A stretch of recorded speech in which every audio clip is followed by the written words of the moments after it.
In the PowerPoint today, we talked about an example where a cat chases a mouse across a table that's 1 meter high. The mouse gets out of the way and the cat slides off.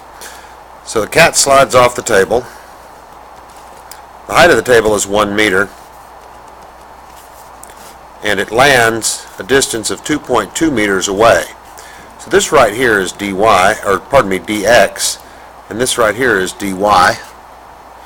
The cat, of course, follows a parabolic trajectory like that from the top of the table to the floor. Let's make a table that shows the information that we know. In the horizontal direction, otherwise known as x, we'll place everything on the left side, and in the vertical direction, y, we'll place that stuff on the right. In the horizontal direction, we know that dx is equal to 2.2 meters. And dy, the vertical direction, that's negative 1.0 meters. I give it a negative value because the cat is falling down. Okay, so the cat is going down, so that's negative. Gravity is also negative, negative 10 meters per second squared. Those are going to cancel each other out later in our equations. Some of the things we don't know, it says, what is the cat's speed when it slid off the table? That's Vx. And that's unknown. Vx is very simple to solve for. Vx, the velocity, is just distance divided by time. In this case, it's dx divided by time, but the problem is time is also unknown. We've got a fix for that. Over here, time is unknown, but on this side of the equation, the vertical side, we can find it because we have an equation for that. We know that the distance that an object falls in free fall is equal to 1/2 its acceleration times time squared. If I rearrange this equation to solve for time, time is equal to the square root of 2 times the distance that the object falls divided by the acceleration. I can go in and substitute actual values here, and I get 2 times negative 1 meter divided by negative 10 meters per second squared. I end up with t is equal to the square root of 0.2 seconds squared, and that ends up being equal to 0.45 seconds. So the cat was in the air for just under half a second, 0.45. I can bring that back over to here and use it in the equation.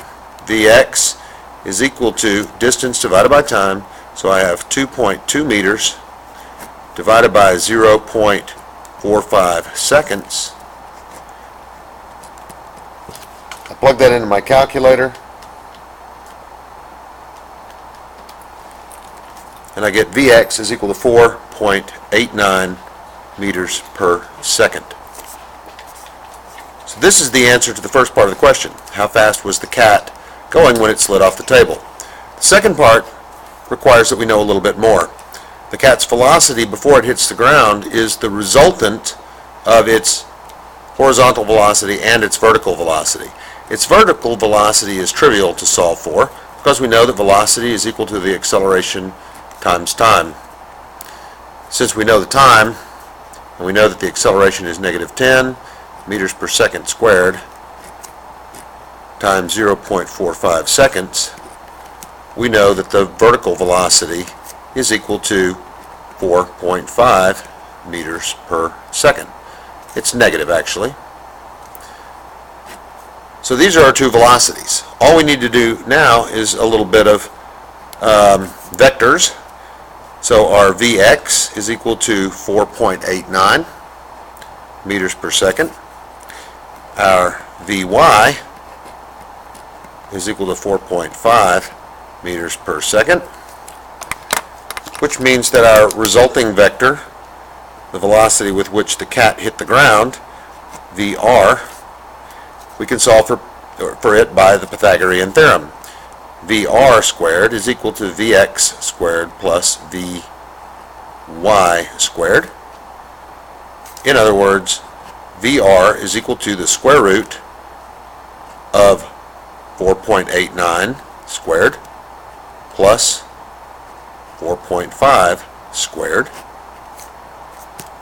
So VR is equal to,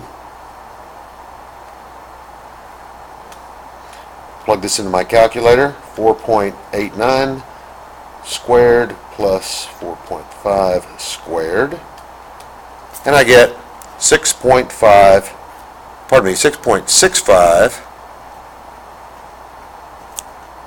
meters per second.